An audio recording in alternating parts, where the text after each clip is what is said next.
Muy buenas tardes. Buenas tardes. Son las 19 horas en punto de este viernes 2 de octubre. 2 de octubre, una fecha muy importante en nuestra memoria. Vamos a iniciar la conferencia de prensa diaria sobre COVID-19 en el Palacio Nacional de México, en la Ciudad de México. Y hoy tenemos el informe técnico que presentará brevemente el doctor José Luis Alomía. Bienvenido, doctor Alomía. Y también nos acompañan para comentar sobre el Día Nacional del Maíz la doctora Marilena Álvarez Builla, nuestra directora general del Consejo Nacional de Ciencia y Tecnología, una aliada fundamental del bienestar, del sistema de bienestar, incluido el Sistema Nacional de Salud. Bienvenida, Marilena.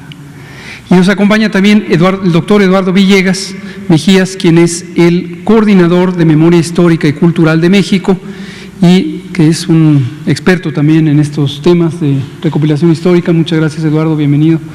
Y nos van a comentar de este tema, no me adelanto, ellos ya nos explicarán, pero verán la conexión que tiene con toda la agenda que tenemos sobre salud, sobre alimentación saludable y la importancia de recuperar las capacidades de autosuficiencia alimentaria en el contexto de la agenda de GISAMAC, el Grupo Intersectorial de Salud, Alimentación, Medio Ambiente y Competitividad, que recordarán tiene como propósito fundamental lograr tener un sistema agroalimentario justo socialmente, saludable, sostenible ambientalmente y económicamente competitivo. Muchas gracias y bienvenida y bienvenido. Doctor Alomía, si es tan amable de presentar el informe técnico. Con mucho gusto, señor secretario.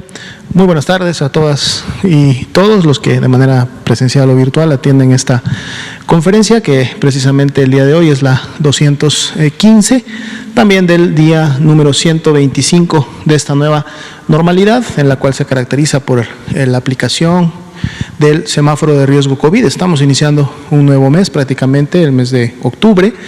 Así también el día de mañana estaremos cerrando la actual semana epidemiológica. Ahorita vamos a ver cómo van los datos, pero sí es siempre importante recordar, lógicamente durante los fines de semana puede haber la tendencia a incrementar las actividades, a incrementar la convivencia familiar. Por favor, recordemos y hagámoslo siempre en un marco de seguridad. Recuerden el nivel de riesgo en el cual se encuentra cada una de las entidades federativas y en función del mismo, por favor, atendamos las indicaciones que nos dan las autoridades locales para poder entonces así continuar evitando la transmisión, la dispersión de este virus y por lo tanto continuar con esta tendencia descendente que, como vamos a ver, lleva ya varias semanas. Si nos presentan por favor la siguiente diapositiva, aquí podemos ver precisamente la actualización para el día de hoy. 1.983.157 son ya las personas que hasta el momento han sido clasificadas como caso sospechoso y por lo tanto notificadas en el sistema oficial, que tiene como objetivo precisamente integrar toda la información alrededor de los mismos y podernos proveer las estadísticas no solamente a nivel nacional que día a día presentamos, sino también a nivel local para la toma de decisiones. De este grupo, de este gran grupo de personas que hasta el momento han sido notificadas, el día de hoy actualizamos con un poco más de 753,000 las que ya dieron positivo a la prueba que identifica el virus SARS-CoV-2, por lo tanto son nuestros casos confirmados acumulados hasta el momento de COVID-19.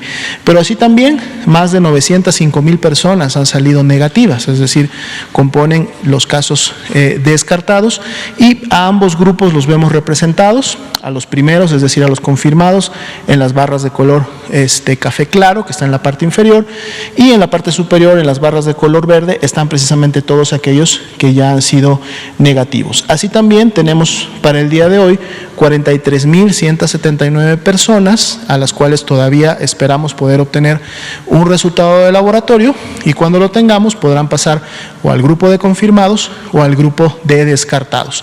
También graficamos aquellas personas que en su momento no fue necesario tomarle una muestra o aún tomándole la muestra por alguno de los procedimientos que ya explicamos en conferencias anteriores, esta muestra no podrá obtener un resultado, pero sí es importante tenerlos en cuenta para efecto de las estimaciones que en su momento realizamos. Estamos prácticamente por cerrar la semana el día de mañana, como comentábamos, sigue en 40% ese porcentaje de positividad que vimos incrementado en un punto porcentual durante el transcurso del desarrollo de esta semana, y dado que está pronto a cerrar, pues será importante que el domingo, cuando grafiquemos la semana 39, veamos cómo continuó el comportamiento del mismo. Veamos la siguiente diapositiva. Precisamente las estimaciones, tanto de los casos de enfermedad en sí, como también de las defunciones que en su momento ya pueden haber ocurrido, no solamente aquellas que tienen un resultado positivo, sino que también estimamos cuántas ya probablemente están con esta clasificación. Estamos por cumplir entonces ya las 9 semanas de una tendencia descendente continua en la epidemia de México. Para las últimas 2 semanas graficadas, que serían la 37 y la 38, pues este descenso todavía es de un menos 3%. El día de mañana será el último día de movimiento y igualmente veremos cómo continúa el comportamiento de esta curva el día domingo. Ya veíamos que también la tendencia de las defunciones ha ido en descenso. Para el día de hoy, las últimas 2 semanas es de menos 32%, y esto sí prácticamente se ha mantenido alrededor de estos porcentajes. Continúa también en 5% la proporción de los casos activos estimados, que como sabemos representan la epidemia activa en México, porque inclusive al menos 541.518 personas ya se han recuperado de la enfermedad. Y veamos finalmente la actualización de la ocupación y disponibilidad hospitalaria. Si vemos la primera diapositiva, que son las camas generales, 28% la media nacional. El día de hoy Nuevo León nuevamente vuelve a caer por debajo del 50%, ayer había estado en 52%, hoy día ya presenta, 53% de ocupación, ayer ya había subido a un 52%, hoy vuelve a subir un punto porcentual más, digamos que es el estado que en su momento se encuentra, el único estado que se encuentra por encima de ese 50%, después todas las otras 31 entidades federativas tienen más de la mitad de este tipo de camas desocupadas. Nuevo León, si recordamos, fue de los últimos estados que en su momento presentó las mayores saturaciones hace como aproximadamente 4 semanas, entonces algo que hay que estar también dando seguimiento. Y la siguiente diapositiva, que son precisamente las camas con ventilador para los pacientes más críticos. Aquí todavía sí se mantiene una buena disponibilidad. Solo el 23% de las camas a nivel nacional estarían ocupadas, y al menos todas las entidades federativas, incluido Nuevo León, con un 62% de disponibilidad de este tipo de camas, y otros estados como Chiapas, Campeche, que vemos que están, Guanajuato, por encima del 90%, lo cual todas las entidades federativas, decíamos, tienen una buena disponibilidad para poder seguir recibiendo y atendiendo a este tipo de pacientes. Entonces, sería la actualización para esta noche. Muchas gracias, doctor José Luis Salomía. Adelante. Y doctora María Elena Bresbuilla o Eduardo, quien quiera ustedes Eduardo, coordinar, ¿sí? Adelante. ¿Quieres que yo empiece? Bueno.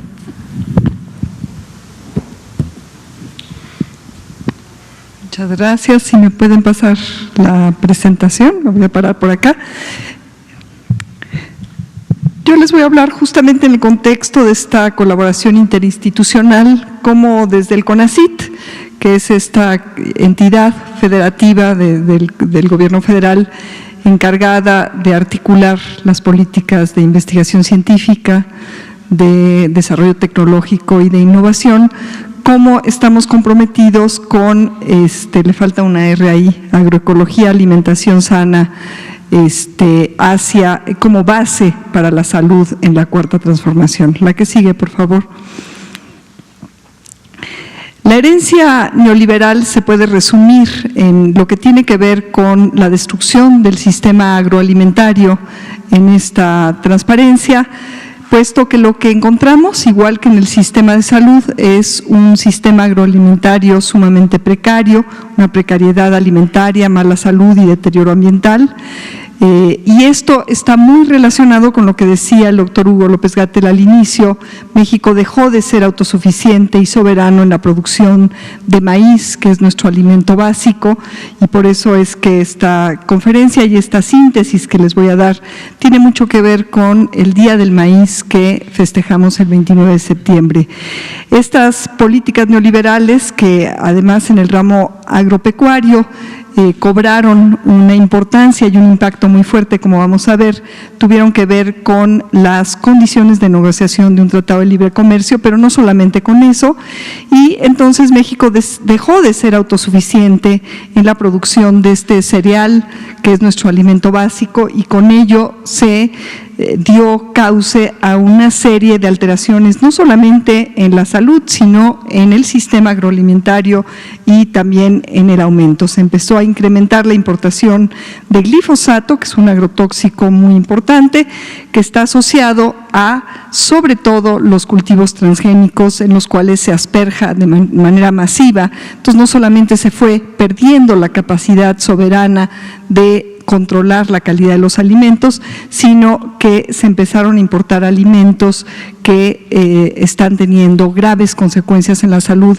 y que ahora se ven manifestadas de una manera muy violenta, muy tremenda en esta pandemia de COVID-19. La que sigue, por favor. Aquí en esta gráfica ustedes podrán ver que el maíz importado en millones de toneladas antes de estos años previos a cuando se empezó a implementar de manera ya clara en el 94 el Tratado de Libre Comercio, México importaba cantidades muy pequeñas de maíz, alrededor del 93, inclusive éramos totalmente autosuficientes y por lo tanto soberanos en esta base alimenticia que está constituida por este cereal, que es el más importante a nivel mundial, pero en México es nuestro alimento básico. Ya en 2019 y en 2020 va adquiriendo una cantidad más o menos parecida de millones de toneladas que se están importando. La que sigue, ¿qué consecuencias tiene esto para la alimentación? Bueno, por ejemplo, les pongo acá un estudio muy reciente de este mismo año que hace una comparación de las cualidades o calidad nutritiva del maíz nativo en comparación al maíz industrializado, analizando las diferencias nutritivas de las tortillas industrializadas que provienen de harinas no nixtamalizadas, de maíces híbridos, sobre todo importados en una proporción importante, como vamos a ver en otro estudio científico posterior, cada vez con una proporción de transgénicos y de glifosato mayor. Y se compararon estas tortillas industrializadas con las tortillas frescas, artesanales, que están elaboradas con maíz nixtamalizado proveniente de una de las miles de variedades de maíces nativos, y lo que se encontró es que las propiedades nutricionales, nutracéuticas son superiores, y son superiores porque las tortillas que están elaboradas con este maíz nativo tienen mayores contenidos de proteínas, de fibras, de ácidos grasos de cadena intermedia que son muy saludables, tienen también contenidos de antioxidantes que pueden tener un papel muy importante en prevenir enfermedades crónico-degenerativas, y tienen un menor contenido de almidones que son diabetógenos, que engordan pero no nutren tanto como todos los componentes, la fibra, las proteínas, todo esto que les decía, y la diferencia es muy clara. Esto se sabía en el conocimiento popular, las y los campesinos tenían claro que a pesar de que es muy caro el cultivar estos maíces nativos en predios pequeñitos, en condiciones no industrializadas, les valía la pena porque, como dicen las madres campesinas, el maíz nativo, nuestro maíz nativo criollo, no solamente alimenta, sino cura. Y esto ahora, desgraciadamente, está viéndose de una manera muy penosa ante una amenaza de salud como la COVID-19. Estamos menos preparados porque ha habido una sustitución de este alimento tradicional nutritivo a un maíz industrializado que no solamente no es nutritivo, sino puede contener estos aditivos de la agricultura industrializada, como es el glifosato y los transgénicos, que pueden ser dañinos a la salud. La que sigue, por favor. A nivel mundial, esta agricultura industrial es la que se ha ido expandiendo, causando daños ambientales muy importantes y también importantes daños en la salud. Es decir, no podemos hablar de un sistema alimentario saludable si no nos vamos a la raíz, que es la producción de los alimentos y la agricultura. Se generan en esta agricultura industrializada de monocultivos extensiva nitratos de los fertilizantes en agua, y en Estados Unidos y Canadá hay datos clarísimos de asociación entre los productos producidos por esta agricultura, la presencia de algunos de estos químicos y la prevalencia que va en aumento y que es mayor en ciertas regiones asociadas a este sistema agroindustrial de cáncer y de otras enfermedades. Los plaguicidas que están prohibidos los encontramos, sin embargo, presentes en 29 ríos de la Unión Europea, es decir, estos agrotóxicos han llegado al ambiente y es sumamente difícil sacarlos de ahí. El arsénico, por ejemplo, se encuentra en aguas de riego y suelo en regiones agrícolas de China. Es decir, que esta problemática de cuál ha sido el impacto ambiental y su consecuencia secundaria en salud de la agricultura industrial no es solamente una problemática que enfrenta nuestro país, es una problemática mundial de cómo se ha ido cambiando el sistema de producción de alimentos hacia este industrial. La que sigue, por favor. Esta agricultura intensiva que requiere un uso muy grande de insumos también mecánicos, energéticos y de síntesis química, está ya asociada a problemas de salud en los trabajadores agrícolas, pero también en los consumidores. Hay estudios científicos que demuestran que se pueden asociar unas 200,000 muertes al año. Esto cobra una relevancia muy importante, puesto que estamos enfrentando una pandemia que produce una gran cantidad de fallecimientos, pero hay una base de enfermedad a nivel mundial, y en México ahorita lo van a ver de una manera muy, muy clara, que está asociada a un sistema de producción de alimentos que no solamente daña el ambiente, sino daña nuestros cuerpos y con esto la salud. Por esta situación de intoxicación del agua, por plaguicidas en países sobre todo desarrollados, pero también en países que tienen una población en condiciones todavía muy desfavorables sociales y económicas, como es el nuestro.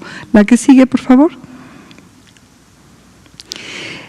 Una de las consecuencias es que estos agrotóxicos llegan a nuestros alimentos. Entonces hicimos este estudio, de hecho este estudio se hizo en mi laboratorio, en el Instituto de Ecología.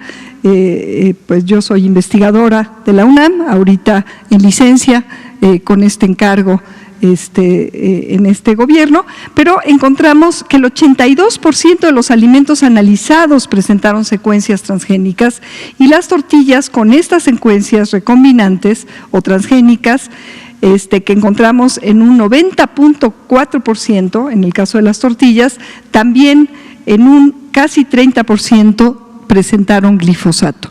Glifosato, que es este agrotóxico que la OMS identificó como un probable cancerígeno en humanos. Esta presencia de transgénicos y glifosato en alimentos derivados del maíz es muy preocupante, pero lo es aún más cuando se presenta en las tortillas, que es prácticamente el alimento que todas y todos consumimos diariamente en este país. La que sigue, por favor.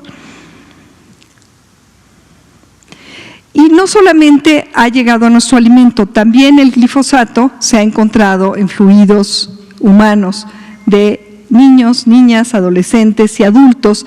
Aquí les pongo estos dos estudios, porque son dos estudios, bueno, en realidad son ya 3 estudios que nos preocuparon mucho cuando salieron los datos, que demuestran que este agrotóxico ha llegado a encontrarse, por ejemplo, en la orina, en muestras de orina de adolescentes, en 70%, a concentraciones muy, muy altas en esta zona de Aguacaliente y Ahuacapán, en Autlán y Poncitlán, en Jalisco. También hay estudios en Jopelchen, en Muna, en la zona del sureste, y esto es muy preocupante porque ya hay también otros trabajos científicos en Europa, en Estados Unidos, en donde se está estableciendo una causalidad o una posible causalidad todavía, pero sí una correlación bastante clara entre la exposición y la prevalencia de este tipo de tóxicos y algunas enfermedades muy importantes como el daño renal crónico letal o el cáncer y otras enfermedades crónico-degenerativas. La que sigue, por favorcito. Bueno, ¿y esto qué tiene que ver con la salud?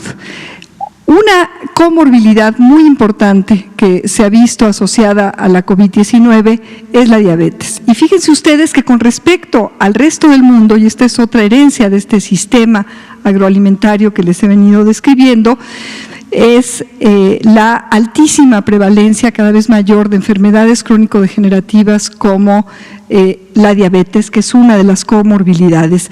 Y fíjense ustedes dónde está México. México es la barrita roja, la primera de todas estas, y el porcentaje de prevalencia de esta enfermedad con respecto a otros países es el mayor, con respecto a todos estos que están aquí graficados, es el mayor, tanto en edades de 15 a 49 años como en edades de 50 a 69 años.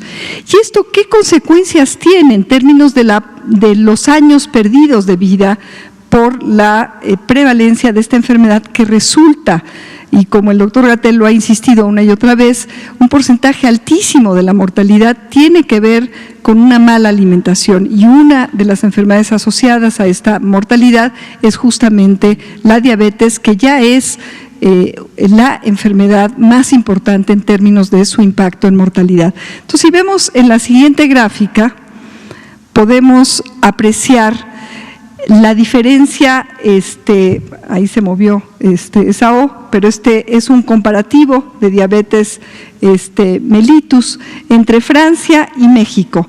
Y esto, abajo en ese eje de esos numeritos que no se ve, son los números de años, son empezando desde los 0 años y así cada 5 años hasta llegar a más de 95 años. Fíjense ustedes que el número de años perdidos y la probabilidad de morirse a causa de esta enfermedad, esto es para ambos sexos, en México, que es la gráfica de arriba, versus en comparación de Francia, que está aquí en la segunda gráfica, o de México en comparación a Japón, es tremenda la diferencia. Si ustedes pueden ver, la probabilidad de fallecer en promedio el número de años que se pierden en estos quinquenios de edad, inclusive a partir de los 35 años, empieza a ser mayor que el impacto de esta enfermedad en personas inclusive de edad muy, muy avanzada. Estos datos están a escala, es decir, no es que las escalas sean diferentes y por eso se ve esa diferencia. La probabilidad de fallecer y los años perdidos a estas diferentes categorías de edad es grandísima en nuestro país. Y si esta es una comorbilidad de la COVID-19, bueno, pues esto nos está explicando en gran medida por qué pues el porcentaje de letalidad de esta enfermedad viral es tanto más alta, sobre todo en categorías de edad relativamente jóvenes en México con respecto a países de Francia. Otra consecuencia que tiene esto es que si bien en Francia al inicio hubo un aumento de mortalidad asociada a esta enfermedad muy grande, en el momento que se dieron cuenta que sobre todo estas comorbilidades se presentaban en personas de edades ya muy avanzadas, se han establecido mecanismos de cuidado de estas personas, y esto ha hecho que la tasa de mortalidad por COVID-19 en países europeos o asiáticos como el Japón haya bajado muchísimo gracias a este cuidado, a este aislamiento en el cual ahora tienen a las personas mayores. Sin embargo, en México esto es un reto, porque prácticamente a partir de los 35, 40 años encontramos que hay personas que tienen esta comorbilidad, entonces el manejo epidemiológico se vuelve muchísimo más difícil en nuestro país y esta enfermedad crónico-degenerativa metabólica está íntimamente relacionada a los esquemas de alimentación y a esta pérdida de soberanía y autosuficiencia alimentaria y esta sustitución de nuestro alimento básico, el maíz nativo en todas sus variedades, por un maíz industrializado, procesado de una manera que está teniendo impactos negativos en la salud, entre otros este aumento de prevalencia de la diabetes. La que sigue, por favor. Sin embargo, ustedes pueden ver ahí que aquí lo que estamos viendo es cómo se ha dado esta acumulación de decesos, que bueno, cada uno de ellos pues nos duele mucho, es penosísimo, que se han ido confirmando por días. Entonces, puse esta transparencia aquí porque en el contexto de la realidad epidemiológica que este gobierno se encontró en la población mexicana y con la cual se está enfrentando esta terrible enfermedad, esta pandemia de la COVID-19, el manejo que se ha tenido de esta epidemia, primero por esta Jornada Nacional de Sana Distancia y después con el manejo de estos semáforos epidemiológicos, ha permitido al país, a pesar de todo y a pesar de esta prevalencia, de esta comorbilidad tan importante que es la diabetes, pues mantener un control y poder salvar. Los cálculos se irán haciendo conforme avance la pandemia, pero yo creo que se está llegando a el cálculo, la estimación de haber salvado cientos de miles de vidas. Es decir, con esta población, con esta prevalencia de comorbilidades, si no se hubiera hecho el manejo que se ha hecho epidemiológico, hubiera fallecido un número mucho mayor de personas. Sin embargo, bueno, hubiéramos querido, y este es el gran reto que nos encontramos ahora, que pues no hubiera habido ningún fallecido o que el número hubiera sido mucho, mucho menor.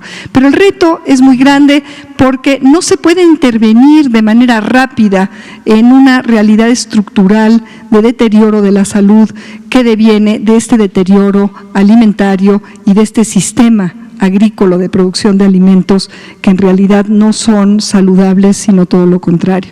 La que sigue, por favor.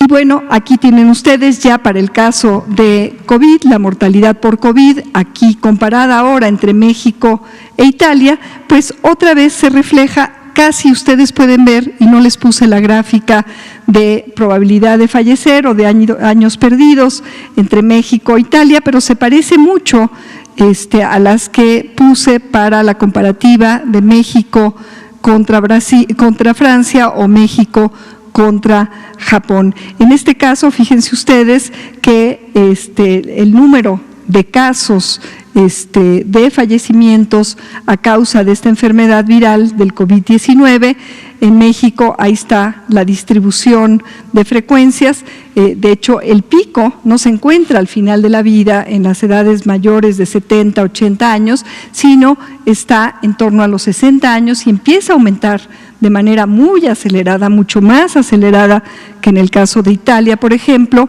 alrededor de los 35, 40 años. Si ustedes se fijan, este patrón de mortalidad por COVID-19 refleja bastante la distribución de frecuencias de la probabilidad de fallecer por diabetes. Obviamente es una de las comorbilidades. Entonces podemos decir que hay un sustrato epidemiológico que pues es muy difícil de manejar de manera rápida a corto plazo, que está causando estas altas probabilidades de fallecer en personas relativamente más jóvenes con respecto a lo que está pasando en otros lados del mundo, en donde la prevalencia de diabetes es mucho más baja. Entonces, otra vez, insistir que el esfuerzo que se ha hecho y el éxito que se ha tenido a pesar es difícil de hablar de un éxito cuando hay estos datos tan terribles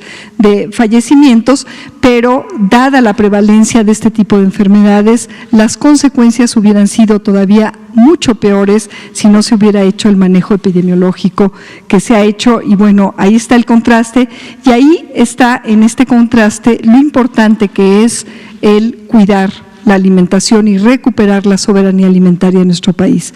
La que sigue, por favor. Y entonces, bueno, simplemente complementar esto con otro aspecto que tiene que ver justamente con la toxicidad ambiental. Este es un zoom al centro del país, como está ahí, y lo único que quiero mostrarles aquí es que la mortalidad por diabetes está asociada no solamente a una mala alimentación, sino a exposición a tóxicos. Esas zonas que están ahí señaladas, que están cerca de las zonas rojas o que las zonas rojas se sobrelapan con esas regiones, son las regiones en donde las personas en el país, por el tipo de desarrollo industrial, agrícola y también en general, están expuestas a mayores tóxicos. Y es que la exposición a tóxicos acumulado durante el año, ya sea en los alimentos o en el ambiente, como muestra la siguiente gráfica, es uno de los causantes, no solamente el consumo de altos contenidos de azúcares, es uno de los causantes de prevalencia de diabetes. Es decir, la diabetes se hace más prevalente por una alimentación insalubre, tanto en términos del exceso de azúcares y de diabetógenos, como por la exposición a tóxicos, ya sea en los alimentos o en el ambiente. Y entonces, bueno, el reto es aún mayor, es un reto ambiental, es un reto agrícola y es un reto del sistema alimentario que resulta de la expresión de esta agricultura industrializada con altos niveles de químicos y su impacto en el ambiente y en la alimentación. La que sigue. Y bueno, también los maíces que no son nativos acumulan un porcentaje mucho mayor de estas otras toxinas que se derivan de los hongos, mientras que los maíces nativos, de los cuales tenemos miles de variedades y varias decenas de razas, tienen un 99% menos aflatoxinas, que es un cancerígeno, que los maíces híbridos. Y bueno, ya no les doy más datos, pero hay muchos datos que asocian esta baja presencia de aflatoxinas, que es otro tóxico, a la presencia, por ejemplo, de carotenoides, de la provitamina A en el grano de los maíces nativos, y esto reduce la contaminación de estos hongos que producen estas micotoxinas, estas toxinas que se derivan de los hongos. La que sigue, por favor. Y entonces, bueno, esto nos lleva a justamente, en esta celebración del Día del Maíz, que realmente en un país como México todos los días son días del maíz, a congratularnos del hecho de que a pesar de todo este sistema agroalimentario neoliberal, en México seguimos teniendo una diversidad de maíces nativos que están siendo regenerados y cultivados, cuidados por un número también muy grande de comunidades campesinas, indígenas y mestizas en todo el territorio nacional. Es el resultado de una sabiduría heredada a lo largo de 10,000 años de las tradiciones milenarias mesoamericanas que siguen vivas en este país y que a pesar de todo han resistido desde sus territorios y han cuidado esta biodiversidad que es valiosísima no solamente para el país, sino para todo el mundo. La que sigue, y por eso es que no podemos separar esta diversidad de maíces nativos de la riquísima diversidad también de culturas, es decir, son regiones bioculturales en donde la diversidad biológica, agrobiológica que se regenera en las milpas a lo largo y ancho del territorio está asociada a esta diversidad cultural, y por eso es que, como ven en la siguiente transparencia, en esta cita tan emblemática si pasamos adelante, por favor, de nuestro admiradísimo Guillermo Bonfil Batalla. El maíz es una planta humana, cultural en el sentido más profundo del término, porque no existe sin la intervención inteligente y oportuna de la mano, no es capaz de reproducirse por sí misma, y al cultivar el maíz, los seres humanos también se cultivaron.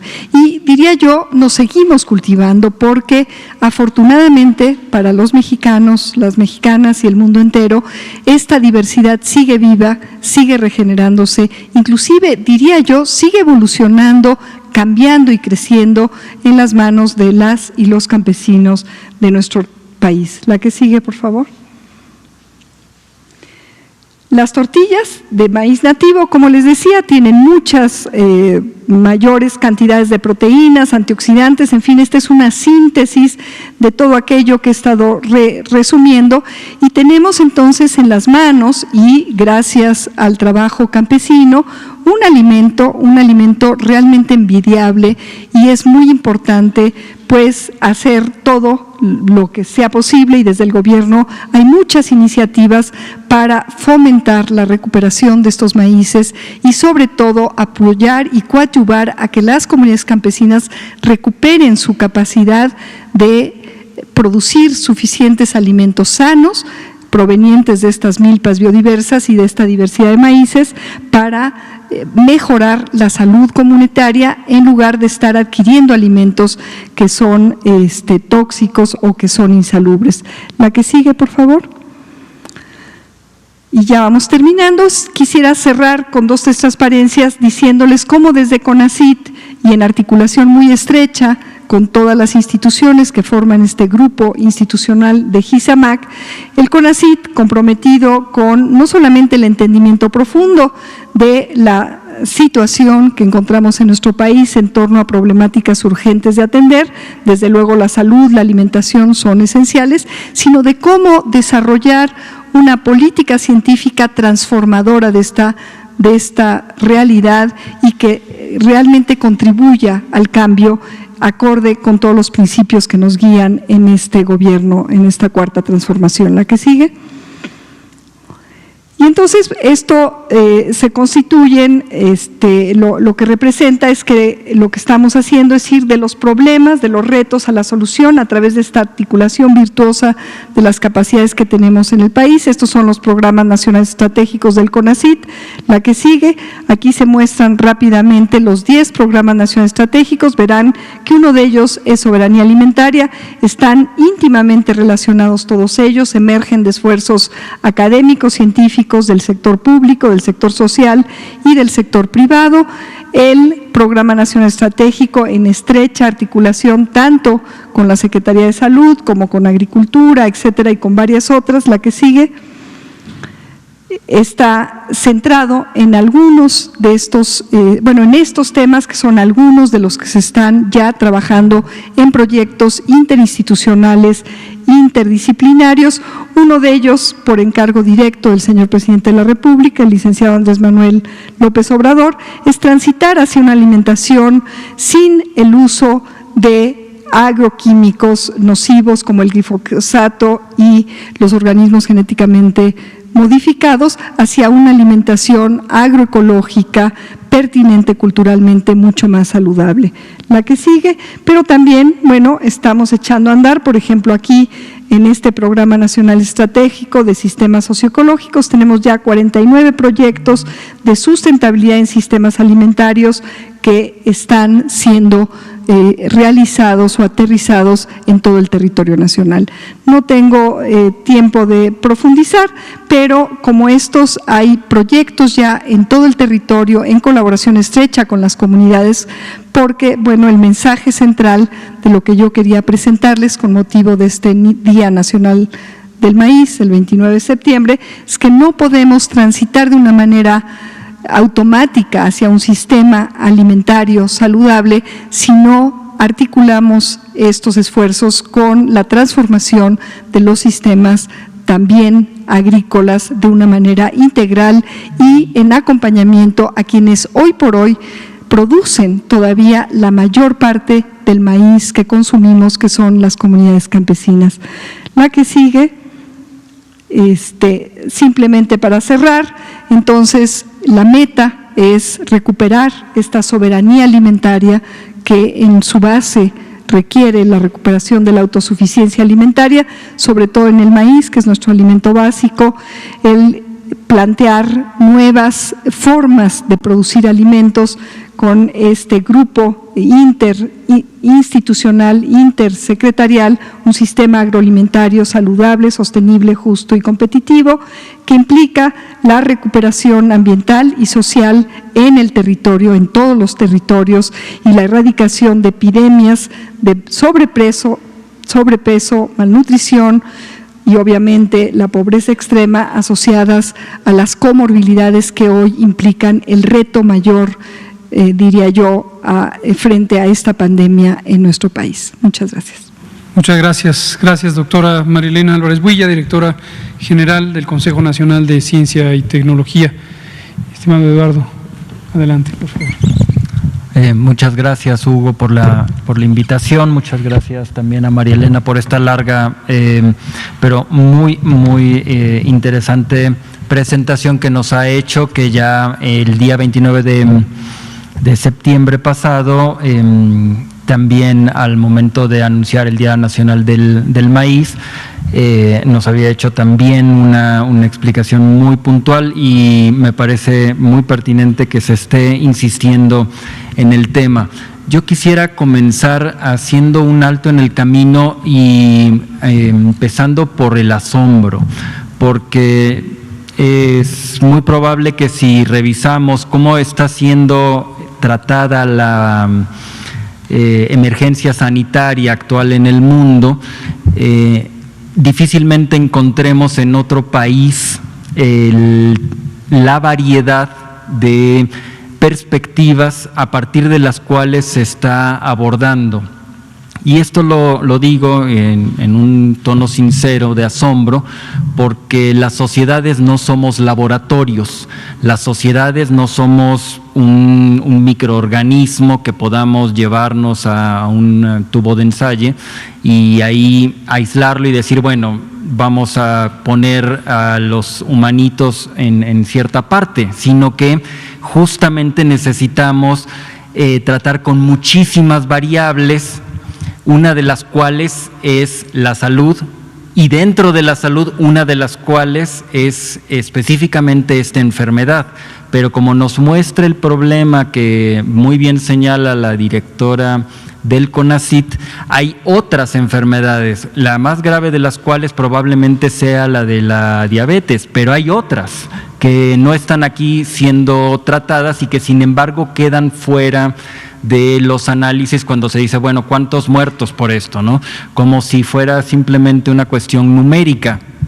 Y lo digo también porque hay un problema que se debate todo el tiempo en México como en el mundo en términos de su impacto económico, y entonces los gobiernos aquí y en todos lados se tienen que luchar entre Sile y Caribdis, por decirlo así, entre privilegiar específicamente el tema de la salud o privilegiar el tema económico y permitir las transacciones en las calles y demás. Digo, lo vemos aquí en el Zócalo, en el centro histórico y en muchas partes de México, en donde gobiernos locales y estatales también están tomando esas decisiones que son profundamente difíciles, entre decir, bueno, vamos a privilegiar el que la gente no se contagie. Sí, no se contagian, pero al mismo tiempo dejan de comer porque no están teniendo posibilidad de realizar sus actividades. Entonces, en ese planteamiento es precisamente como pensarnos que somos sociedades, que requerimos una gran cantidad de interacción con elementos de todo orden para poder funcionar como sociedad, es que en este gobierno, por instrucciones del presidente de la República, existe la orientación hacia la memoria histórica y cultural como uno de los compromisos que realizó desde el 1 de diciembre de 2018. Es en ese sentido que un compromiso como este de fomentar la memoria histórica tampoco es una cuestión aislada, sino que va en el mismo conjunto, y de esa manera se entiende un poco por qué quien está, digamos, buscando impulsar la recuperación de la memoria histórica llega a una conferencia sobre algo que parece completamente aislado, como es el tratamiento de un problema sanitario. Solo para desarrollarlo de una manera muy breve, quisiera dar como 3 elementos en mi exposición. 1 respecto del contexto, 2 respecto de la visión a partir de la cual estamos desarrollando este tratamiento de la memoria histórica, y 3 las acciones en específico que corresponden en el área que aquí se convoca. Respecto del contexto, por supuesto nos podemos ir hasta el Popol Vuh, cuando se hablaba de que los hombres y las mujeres estaban hechos de maíz.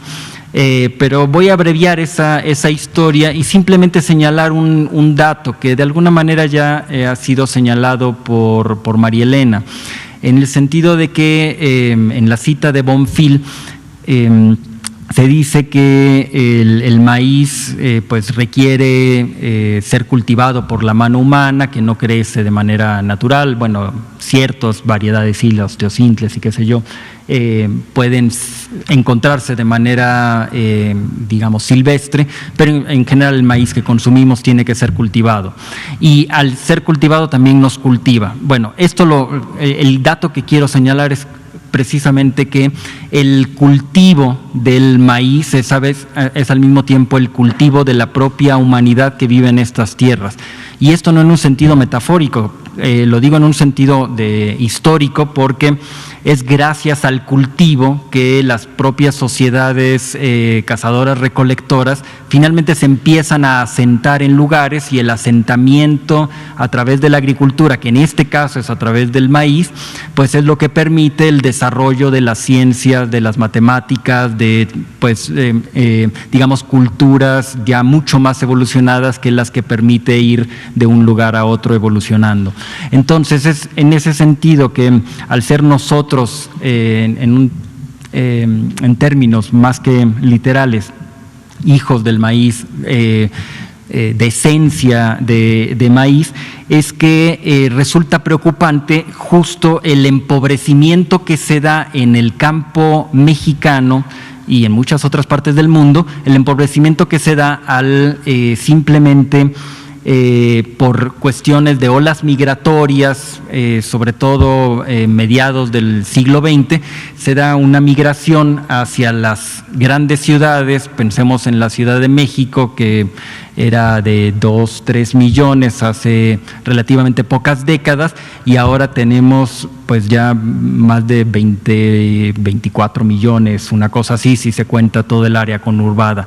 Entonces, hace 50 años teníamos 63 millones en México, ahora somos más de 126. Entonces, todos estos flujos migratorios que se dan en el país, a lo cual se añade el hecho de el crecimiento poblacional, pues por supuesto llevan a la necesidad de buscar fuentes de alimentación, y se apostó durante muchos años, por simplemente la industrialización, y es precisamente contra esa solución fácil de la industrialización que hay que hacer consciente lo que simplemente era una manera de vivir y bueno, de hacer política y demás. A esa autoconciencia o conciencia de lo que somos es que atiende la memoria histórica. Es decir, la memoria histórica tendría como encomienda una suerte de lucha ideológica contra esa industrialización fácil, que por supuesto de alguna manera es requerida por lo que digo de la migración del campo a la ciudad, así como el crecimiento poblacional tan fuerte que se ha dado, pero que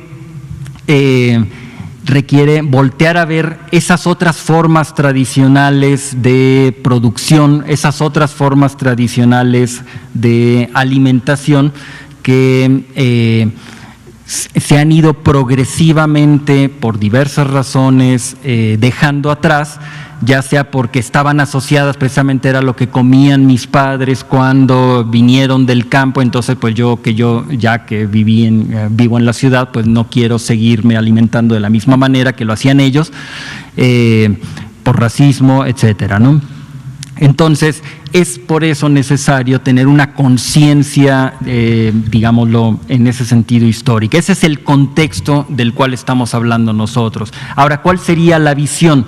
El presidente de la República ha insistido en múltiples ocasiones en la necesidad de recuperar a los olvidados.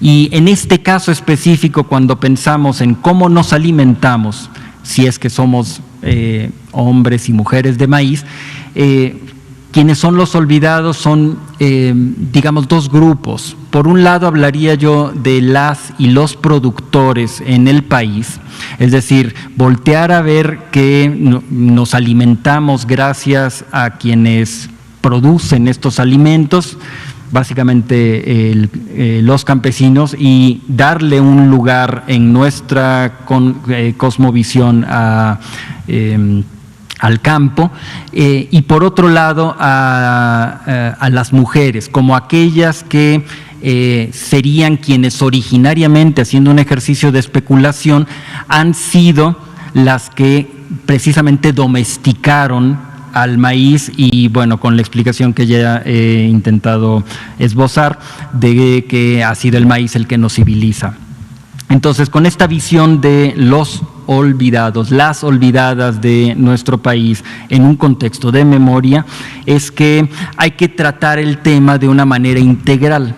Y el tratamiento integral implica justamente lo que ha hecho desde hace ya muchas semanas el doctor Hugo López-Gatell, y es no aislar simplemente y decir, bueno, es una cuestión de cuántos hospitales y cuántas camas y si hay que ponerse o no una vacuna cuando sea ya finalmente producida, sino que debe verse mucho más allá de esto. Es decir, el tratamiento integral implica atender los aspectos que nos dicta la ciencia, pero también la cuestión económica, también la cuestión de quiénes están produciendo la comida y qué tipo de comida estamos ingiriendo, pero del mismo modo el tipo de cultura que consumimos.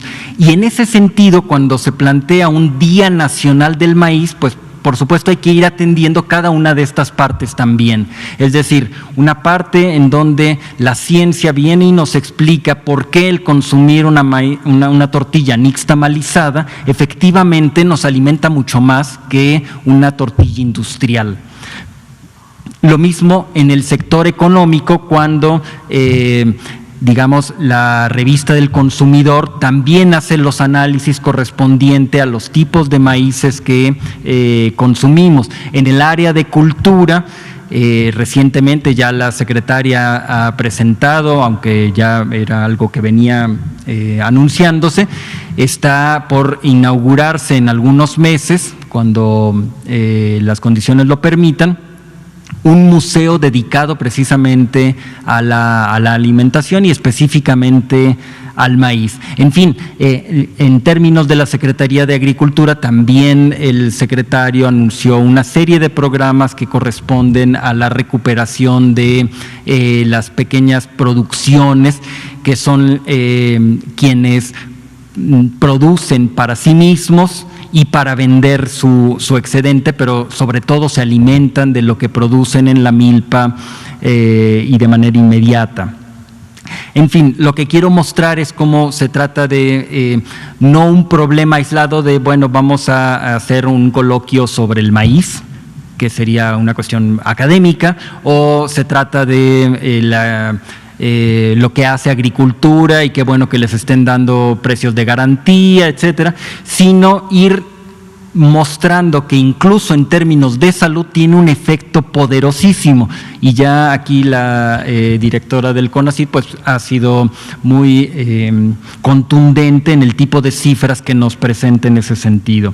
En fin, concluyo mostrando que efectivamente tenemos un Día Nacional del Maíz que se impulsó en la Cámara de Senadores, notablemente con Jesús y con Ana Lilia, ¿no?, que también son aquí grandes amigas del subsecretario, pero que no es el único producto que consumimos y que por ello es necesario, como lo hemos hecho a través de un programa que quisimos impulsar, que denominamos Nuestra Riqueza, en donde empezó Nuestra Riqueza con el maíz hace un año, el 29 de septiembre de 2019, pero que continuó con una serie de celebraciones poco antes de, digamos, ya empezar lo más fuerte de este encierro en el que estuvimos obligados, que fue por el frijol, pero de la misma manera por el chile.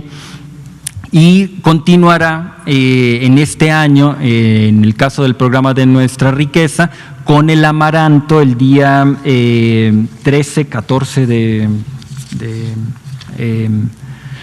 octubre. Vamos a celebrar, que me parece que es 14 de octubre, el Día Nacional del Amaranto, en donde de la misma manera vamos a repetir el ejercicio del amaranto como un producto que tiene una gran cantidad de propiedades. Iba a decir un chiste ahí, pero mejor me lo ahorro. Como algún político, ¿no?, que se le descubren muchas propiedades cada día, que es el mismo caso que el nopal, ¿no? Tanto el amaranto, que será a mediados de octubre, como el nopal, que será a principios de diciembre, serán los dos productos con los cuales cerraremos este ciclo de productos que son originarios de nuestro país. Y vamos a seguir con otros programas en donde se van a enfocar a retomar algunos productos que no son necesariamente de nuestro país, pero que también son importantísimos, como el café y la miel. Y recuperaremos, por supuesto, también otros como el cacao y, bueno, ya no…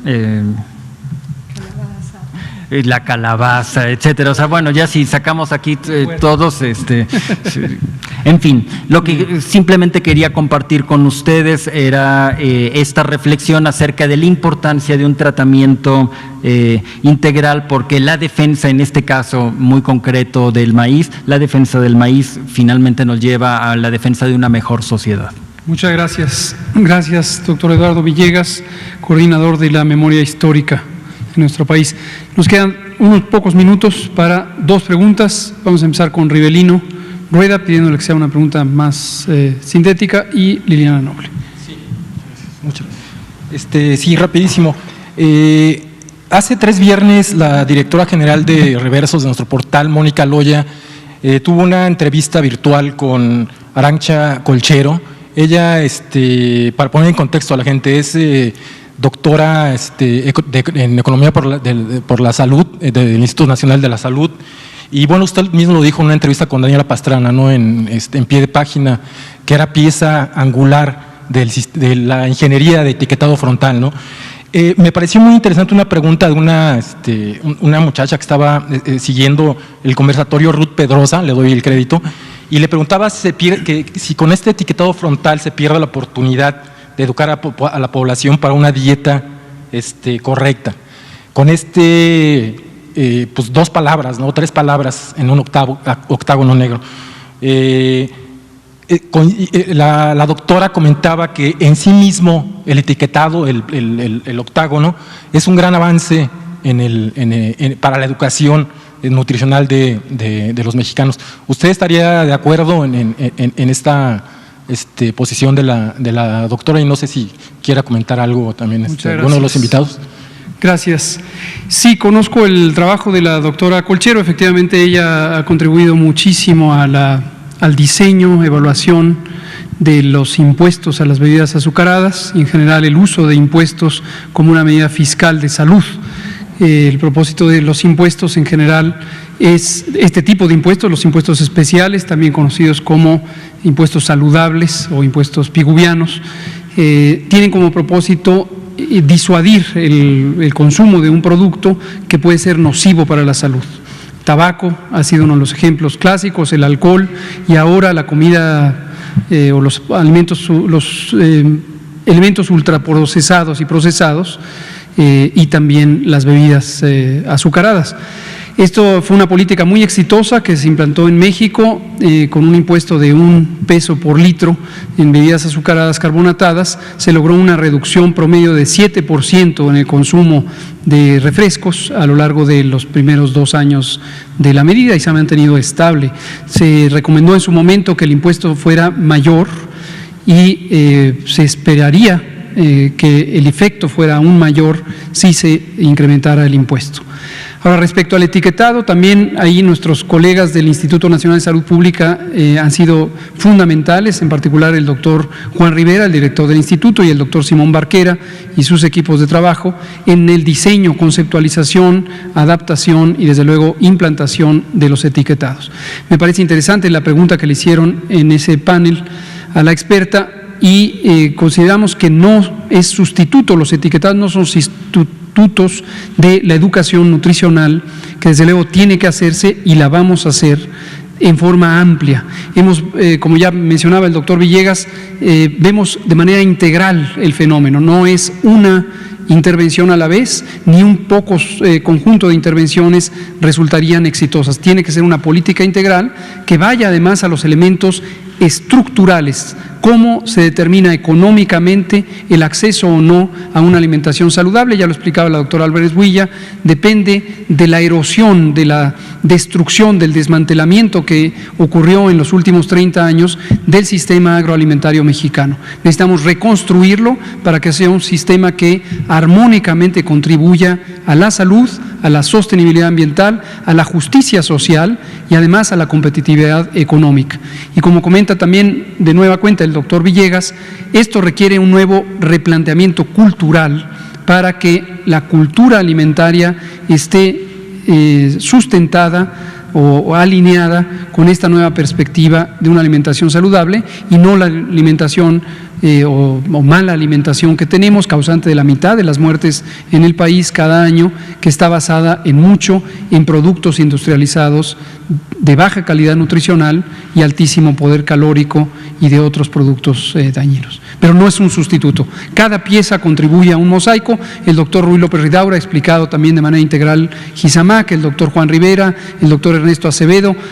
Como se puede ver, Gisamac por eso es un grupo intersectorial en donde participan más de 35 organizaciones, tanto instituciones como organizaciones sociales que no tienen conflictos de interés, y los organismos internacionales de alimentación y agricultura, la FAO, de salud, la OPS-OMS, y de protección a los intereses de la niñez, el Fondo para la Infancia de Naciones Unidas, UNICEF. Muchas gracias, Rebelino.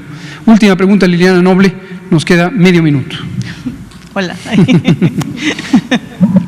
Buenas noches, Liliana Noble de Pulso Saludable. Quisiera saber, doctor, con el inminente ingreso de estas caravanas de hondureños al país, ¿se está estableciendo, se está pensando en hacer alguna estrategia en materia de salud para evitar un posible brote?